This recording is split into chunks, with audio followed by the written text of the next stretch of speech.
おうちで9泊。はい、しょうこです。おこもり需要の最中で配信がスタートしましたおうちで9泊ですが、今回でなんと第14弾になりました。わーい、たくさん。というわけで今回は陶磁器の匠の技に挑戦したいと思います。その技を駆使して作ったのがこちらです。かわいい、すごいカラフル。これは紙粘土でできたマグネットです。この模様は筆で絵の具で描いているのではなくて、実はここも紙粘土なんです。この模様が紙粘土というのがこの匠の技のミソです。今回はこれを作っていきますよ。それでは頑張ります。今回使うものはこちら。まずは紙粘土。こちらは軽くないものをご用意してください。あとは水彩絵の具、新聞紙、コップ、筆、プラスチックのカード、スポンジ、マグネット、両面テープ、ニス。あると便利なものは定規、スプレーの蓋です。まずは紙粘土を好きな形に成形します。ピンポン玉より一回り小さいぐらいにちぎります。そして紙粘土に好きな色の絵の具を入れてこねこねしていきます。こねこね。絵の具で手が緑色ですけど、もうこんなことは気にしないでまんべんなく絵の具を練り込んでください。そして練り込んでいくうちに紙粘土の水分がどんどん取れていって乾いていってしまうので、少し手に水を含ませながらこねこねしていってください。はい、まんべんなく色がついたら手のひらで軽く丸めて、ちょうどいい厚さになるまで新聞紙の上で広げていきます。ちょうどいい厚さっていうのは5、6ミリぐらいですかね。でこの後の作業がしやすいようになるべく平らになるように広げていってください。平らに広げるには表裏返しながら少しずつ広げていくと平らになっていきやすいです。ひび割れたが、指に少し水をつけてなでなですれば復活するのでご心配なく。私は手びねりのこの丸い感じが好きなのでこのままいこうかなと思うんですけれども、違う形にチャレンジするならこのタイミングですね。例えばこのスプレー缶の蓋を使ってクッキーの型抜きをするみたいにポンって丸くくり抜いてみたりとか、あとは定規を使って四辺を切り抜けば四角形にすることもできます。はい、これで丸い形に決まりましたので、これから粘土1時間乾燥させたいと思います。硬さの目安としては消しゴムの硬さぐらいというのを考えてもらうといいと思います。これ重要。さて、いい感じに乾燥したものがこちらです。ここから挑戦するのが匠の技その1、印花です。これはスタンプや型を押し付けて模様をつける技法のことです。本来はスタンプそのものがお花とか何らかの形をしているものを指すんですけれども、今回は印花の真似ということで、お家にあるものでスタンプになりそうなものをいろいろ探してみました。はい、集めてみたのがこちらです。櫛、ペン、鉛筆、ネジ、ティースプーンです。ティースプーンだけちょっとお花みたいで可愛いですね。ではこれらを実際に押したらどうなるのか今からやってみようと思います。いろいろ押したらこんな風になりました。皆さんもお家でいろいろ試してみてくださいね。では印花をやっちゃいますよ。乾燥させた粘土はご覧の通り結構硬いので、指に少し水をつけてちょっと撫でて柔らかくします。はい、そしてこの用意した道具を使って好きなように押していきます。まずはペットボトルのキャップを真ん中に、この時力加減が結構難しいんですけど、なるべく深く、でも深すぎないように押してください。これも真ん中に押して、あまり深くなりすぎないようにも注意してください。はい。で次にマイナスドライバーを使います。どうしようかな。次は外側にもちょっと寂しいのでつけていきます。はい。では最後に爪楊枝で飾り付けをしていきます。はい、これで完成です。スタンプを押す過程でもしひび割れができたら、また少し指に水をつけて撫でて復活させてあげてください。それではここから2時間半乾燥させます。しっかり乾かしてください。はい、2時間半乾燥したものがこちらです。いい感じに乾燥してます。はい、そしてここから挑戦するのが匠の技その2、象眼です。象眼というのはへこんだ模様のところに違うものを埋め込む技法のことを言います。というわけで、これからここの模様に埋め込むための違う色の粘土を用意します。まずカップに直径2センチぐらいの紙粘土を入れます。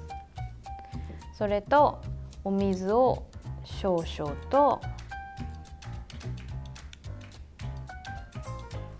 好きな色の絵の具を入れていきます。今回はこの粘土が緑色なので藍色にしてみようと思います。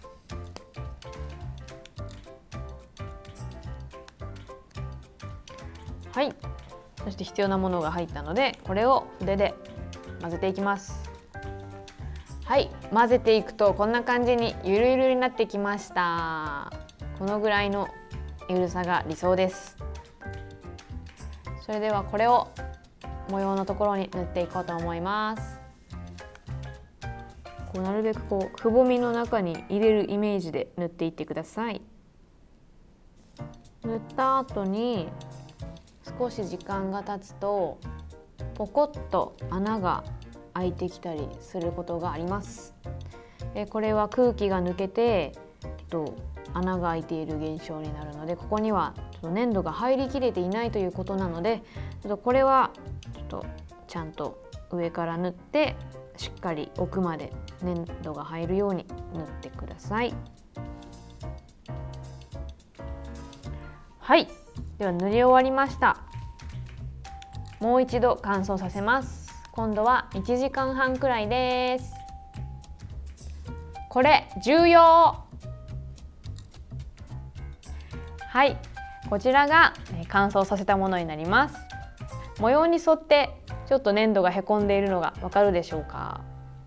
それではこれから象眼の醍醐味です。この上に塗った青い粘土を削っていきます。使用するのはプラスチック製のカードと台所用スポンジです。台所用スポンジはこの硬い面と柔らかい面、両面あるものが使いやすいです。はい、それではプラスチックのカードを使って削っていきます。結構硬いですね。削れてくると少し緑色のところが見えてきました。はい、結構削れてきました。ちょっとスポンジとかも使ってみようと思います。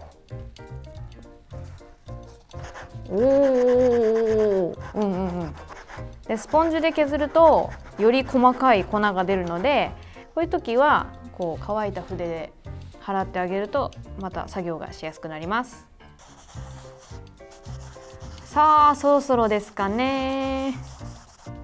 ちょっとスポンジで仕上げていきます。はい、こんなに綺麗に模様が出てきてくれました。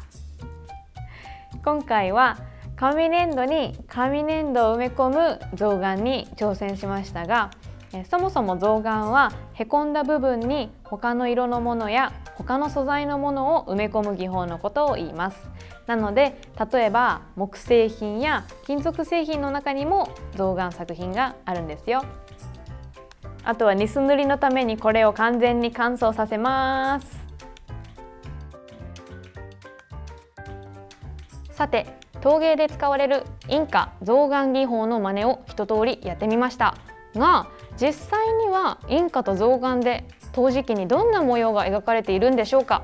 これは実際に専門家に聞いた方が良さそうですね。こちら研究員の今井涼子さんです。よろしくお願いします。お願いします。今井さん、こちらの陶磁器は一体どういうものなんですか？これは長崎県の対馬から出土した陶磁器です。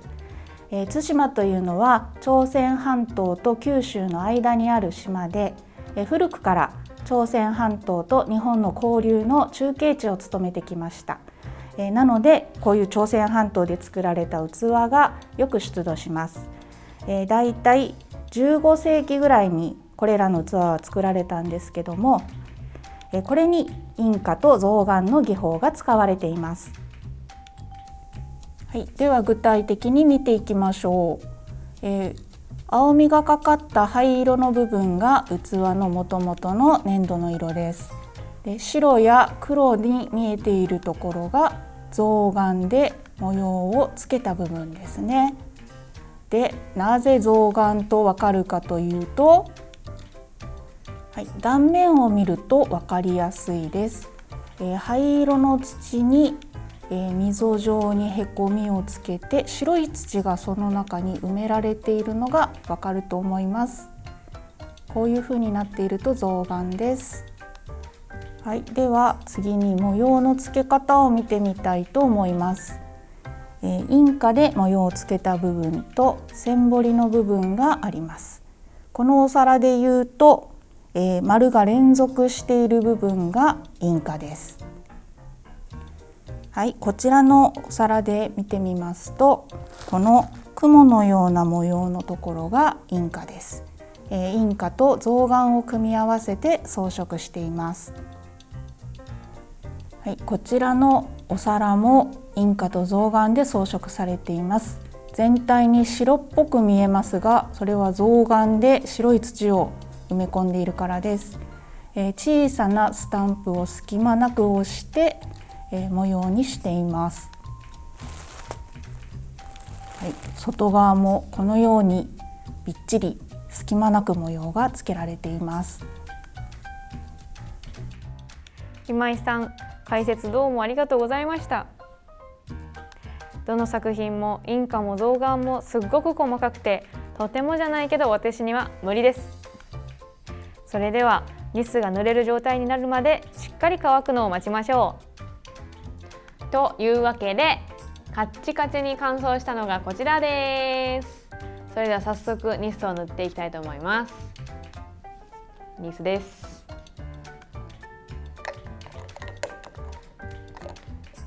お、すごいはっきり色がしてくるのがわかるのではないのでしょうか。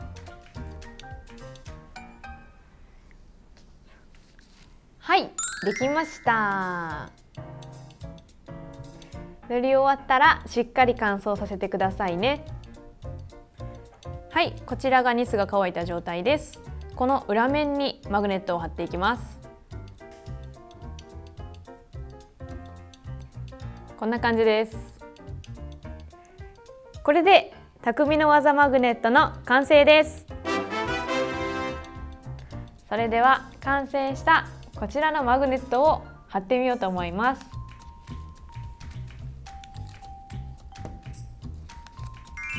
お、映えますね。今回はインカと象嵌という2つの匠の技をご紹介しました。ぜひ皆さんもお家で作ってみてくださいね。